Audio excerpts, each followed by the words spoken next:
AITA for asking for my $50 a parent owes me for looking after 6 children. We agreed on $300, but my mom only paid $250. Next time I'll cause chaos with the kids at a family party. So this happened over the weekend and I am still trying to decompress from what was, without a doubt, the most chaotic night I've had in years. For context, I'm 24 and have been babysitting since I was 15.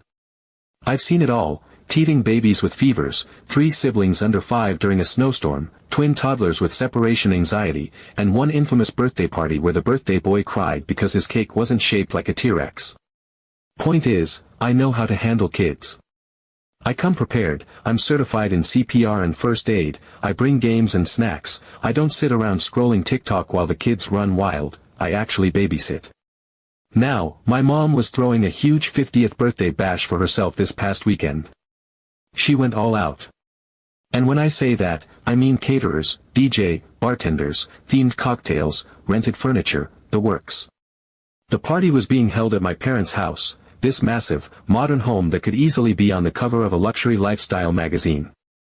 Naturally, there were going to be a lot of guests, and among them, a lot of parents who didn't want to hire their own babysitters or leave their kids at home. A few days before the event, my mom casually asked if I'd be willing to watch a few kids during the party. Her exact words were something like, "It'll just be a handful of well-behaved kids hanging out in the den, and you'll be right here at the house, so it'll be easy." I asked how many kids, and she said around 6, ages 5 to 11, and they'd be children of her friends.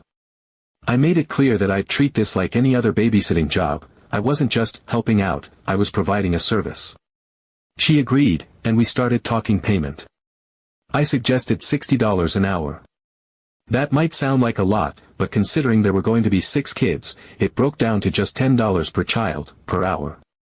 Extremely fair for an evening event during a party where parents would be drinking and I'd be completely responsible for safety and entertainment. My mom balked at the rate and said it was too much, especially since the kids were older and independent. I pushed back, reminding her I'm not a teenager doing a favor, I'm an experienced babysitter. Eventually, we compromised on a flat rate of $300 for the evening. That would cover the full 6 hours, from 5 p.m. to 11 p.m., and I even agreed to knock down the price from what I'd usually charge. She reluctantly agreed. Saturday rolls around. I show up early with a backpack full of activities, coloring books, Uno, puzzles, snacks. I'm prepared. The house is already buzzing with staff getting things ready, and guests start arriving just after 5. One by one, parents start dropping off their kids with me. I'd expected, at the very least, a basic introduction. You know, "Hi, I'm Rachel, this is my son Max, here's my number in case you need anything." Nope. These people acted like I was a camp counselor and they were late for their flight. No one said a word to me except to say, "He's allergic to peanuts," as they walked away. One dad just gestured at his daughter and then disappeared into the crowd with a drink in his hand. By 6 p.m. I had 6 children in my care. 6 very sugar-fueled, party-hyped, overstimulated children. And the idea that they were independent was a joke. Within the first 10 minutes, 2 of the boys had already started a Nerf war in the hallway, a little girl spilled a can of Sprite on the carpet, and another kid kept trying to jump from the back of the couch onto a bean bag like it was a wrestling ring. These were not easy kids. These were kids in party mode, unleashed in a massive house with a stranger they had never met. I spent the next 5 hours breaking up arguments, drying soaked clothes, because they sprayed each other with water guns, inside, consoling a girl who lost her stuffed animal, it was under the couch the whole time, stopping a boy from sticking a glow stick in an electrical socket, and trying to get them to eat something other than cake and gummies. They were hyped on sugar, sleep-deprived, and feeding off of each other's chaos. At one point, I caught a kid trying to sneak into the party area to get more candy from the bar. Another had unwrapped every single snack in my bag and thrown the wrappers behind a chair.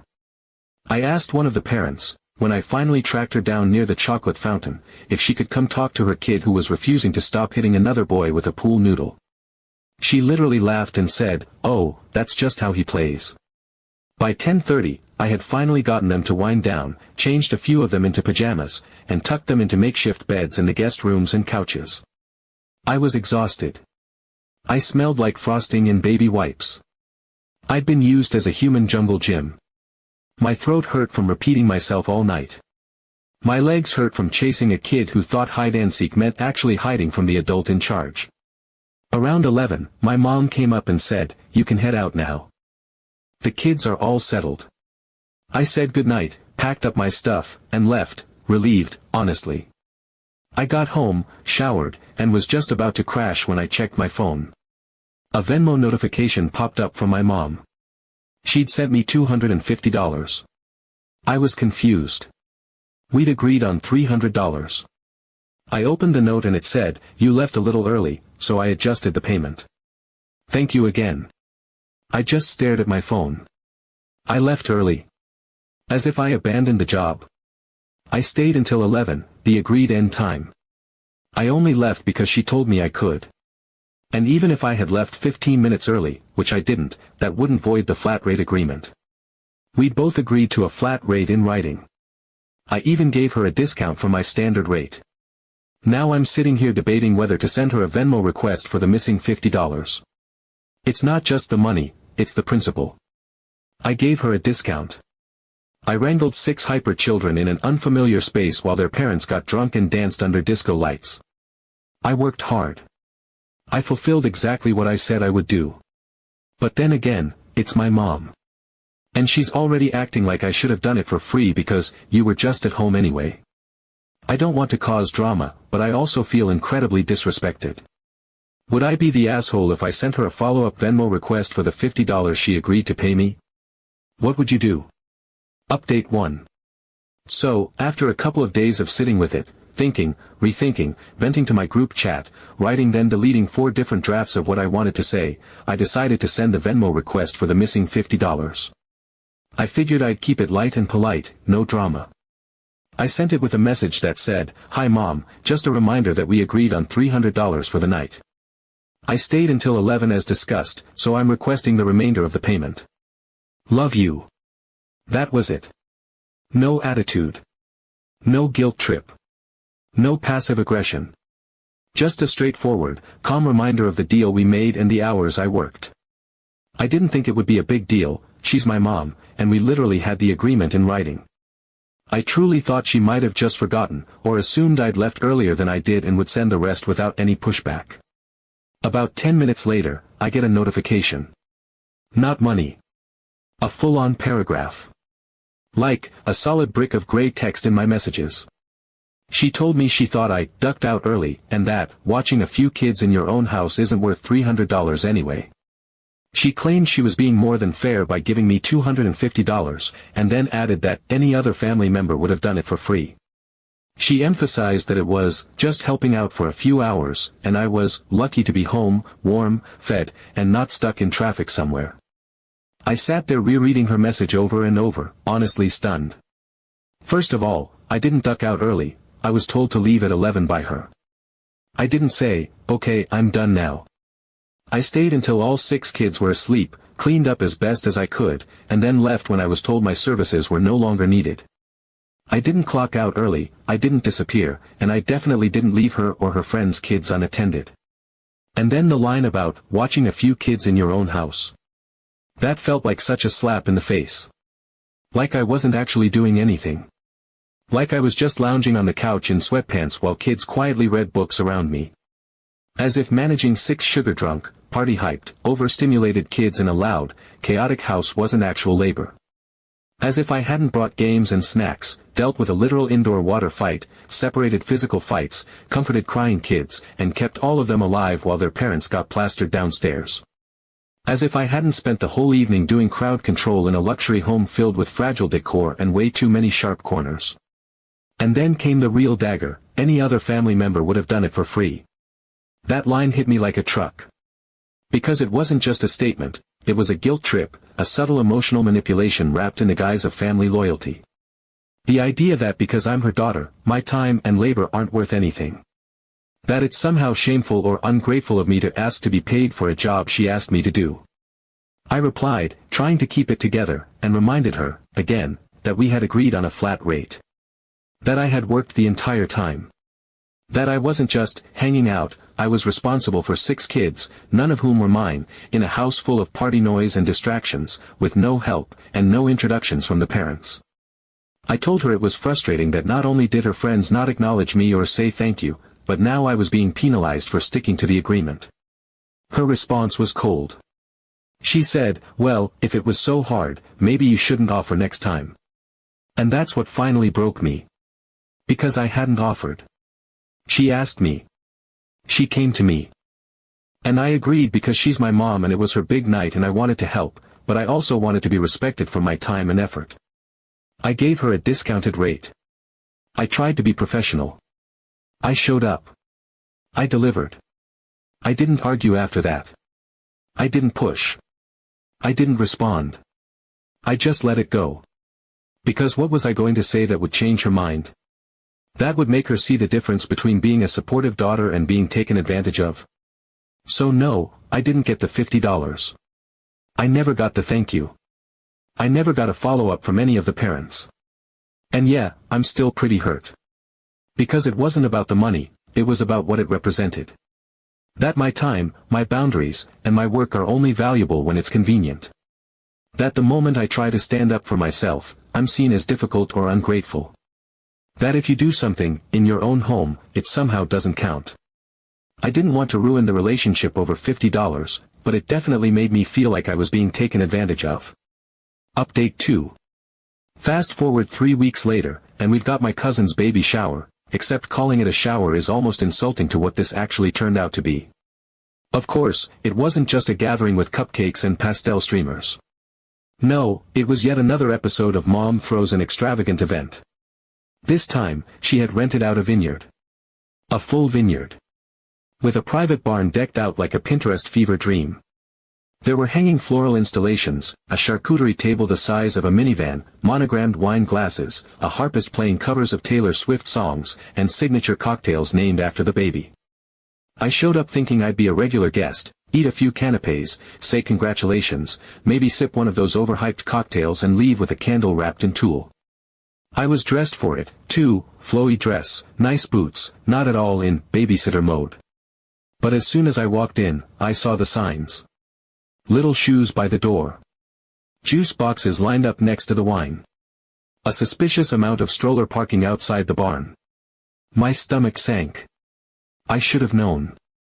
Right on cue, before I'd even had a chance to get a drink, my mom spotted me and beelined across the gravel like she was making a surprise entrance on a talk show. She greeted me with that overly sweet tone she uses when she wants something and slipped her arm through mine as if we were just going to admire the decor together. Then she said it. Hey, so a few of the parents brought their kids, and I was just thinking, since you're here anyway, would you mind keeping an eye on them like last time? You already have experience, and they all love you. The audacity knocked the wind out of me. I looked around and counted at least 7 kids already running around the vineyard patio area, one of them trying to climb a decorative barrel like it was a jungle gym, another chasing a peacock that definitely wasn't supposed to be part of the party. And yet here she was, acting like this was a minor ask. Like she was doing me a favor by offering this magical opportunity to spend my afternoon chasing unsupervised children through rows of Cabernet grapes. I immediately said no. Not this time. I wasn't going to be the default childcare solution for every luxury party she threw just because I happened to share her DNA. I told her I came as a guest, not staff, and I was not about to be roped in again to mystery babysitting duty while everyone else sipped rose and pretended their children didn't exist. But my mom doesn't like being told no. She switched gears into persuasion mode, telling me it would be so easy this time, that they already knew me, that the kids were older now, and it's not like you're doing anything else today. I reminded her that if she wanted a sitter, she could have hired one like any other responsible event planner. And if she expected me to do it, my rate would be $500 flat for the evening. Yes, it was a jump from last time, but I'd learned my lesson. I wasn't going to undercharge for glorified crowd control at another cocktail-fueled party in the middle of nowhere. She laughed. Not a gentle laugh, but one of those, oh please, don't be ridiculous, laughs. She said, don't be dramatic. We can figure something out after the party, just help for now. That was the final red flag. Figure something out after was code for, I'll guilt you into doing it and then pay you in vague gratitude and maybe a leftover centerpiece. I told her I wasn't agreeing to that. I made it clear. No yes, no maybe, no we'll see. Just a direct, firm no. She rolled her eyes so hard I thought she might give herself whiplash, then walked off muttering something about how she couldn't believe I was making a scene. I wasn't. I was standing in one spot, hands by my side, calmly refusing to be exploited. Again. The party went on. Guests arrived. The harpist moved on to a hauntingly beautiful version of Blank Space. Someone made a toast about motherhood being a vineyard of love or some nonsense.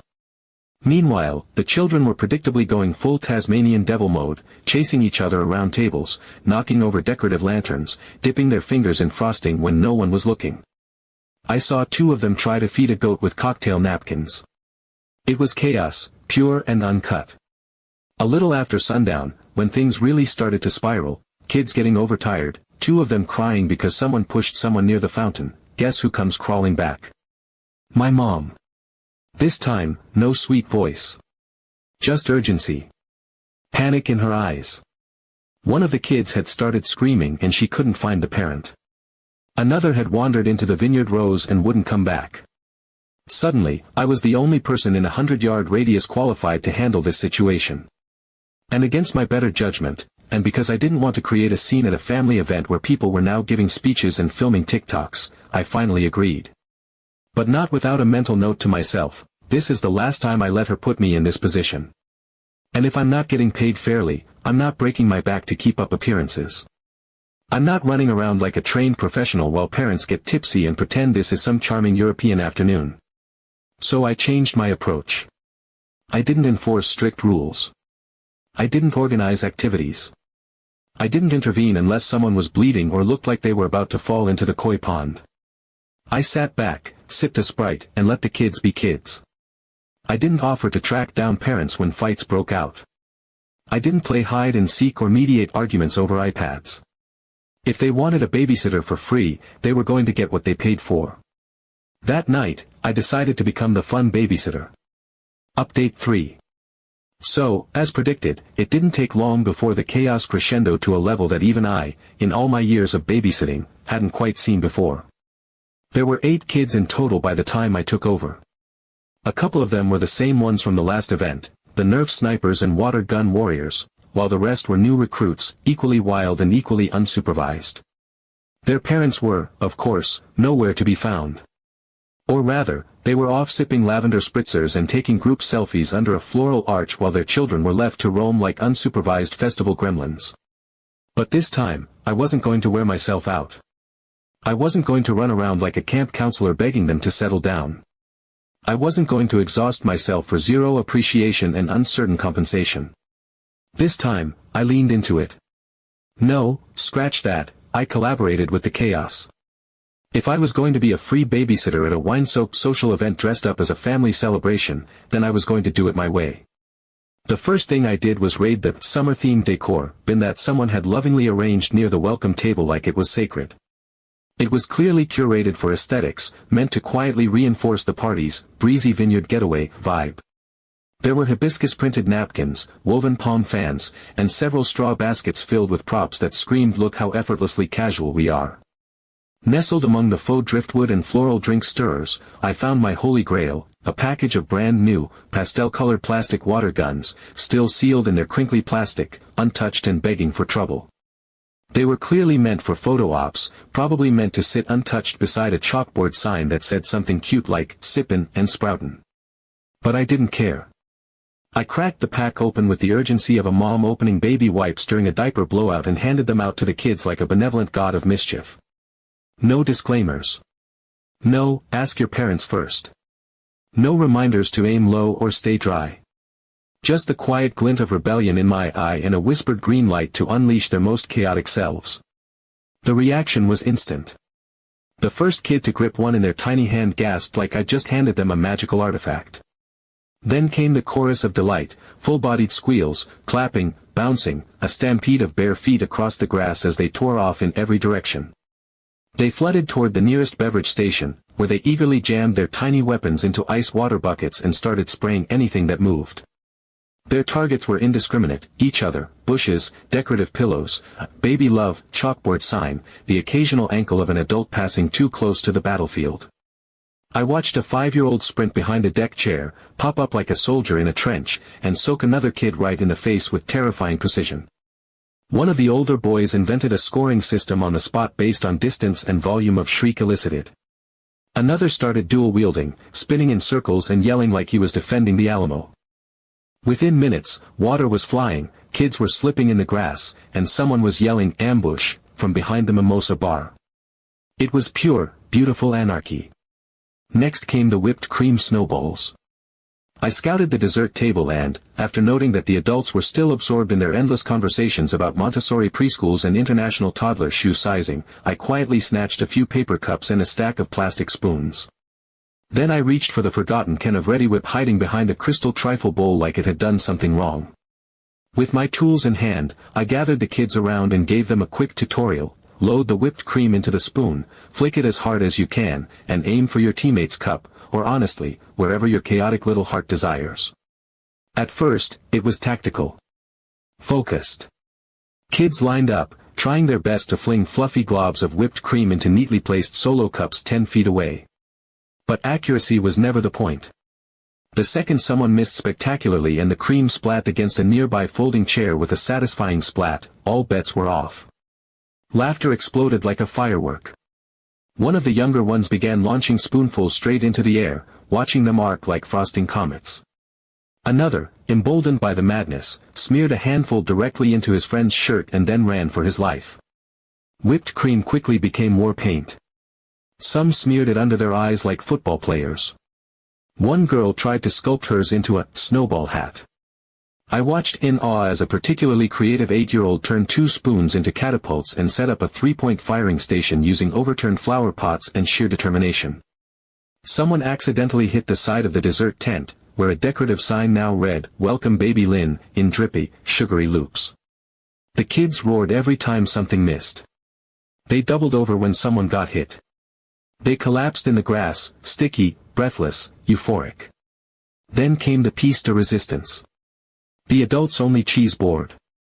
It was positioned on a long oak table like a sacred altar, backlit with fairy lights and lovingly arranged like a still life painting in a Tuscan villa.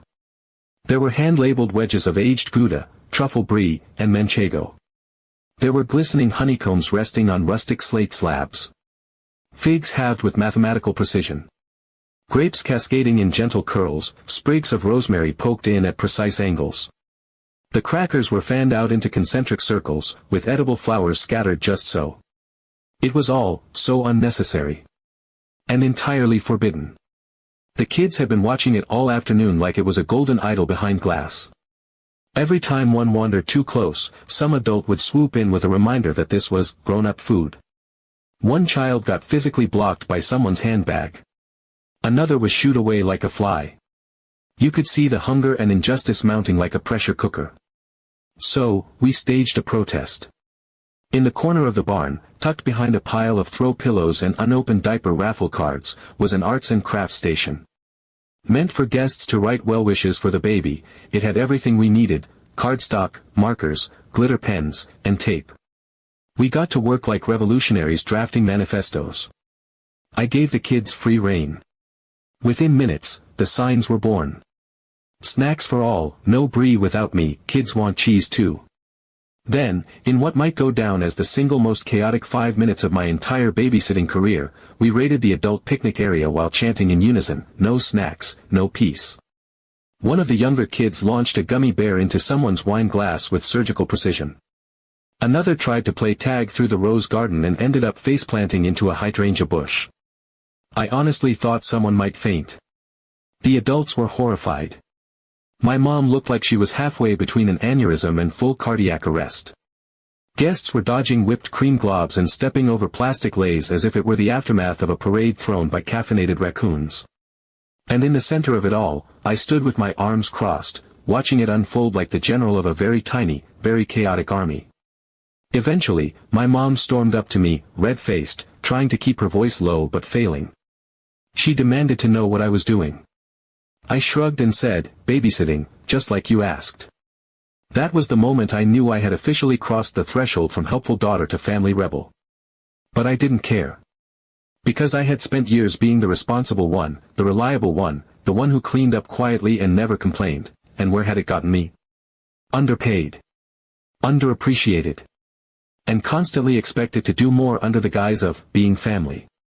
The event limped toward its end. Kids were covered in sugar and sweat, holding soggy paper signs and still munching bits of Gouda and crackers they'd managed to smuggle off the forbidden table. My mom didn't say another word to me that night. She just shot me the kind of look that could strip paint and muttered something to a caterer as she snatched a wine glass off a kid's hand. I left when the sun dipped behind the vineyard and the sky turned the dusky pink that usually makes people sigh in satisfaction. But not this time. This time it looked like the set of a food fight-themed reality show. The next morning, I woke up to a Venmo notification.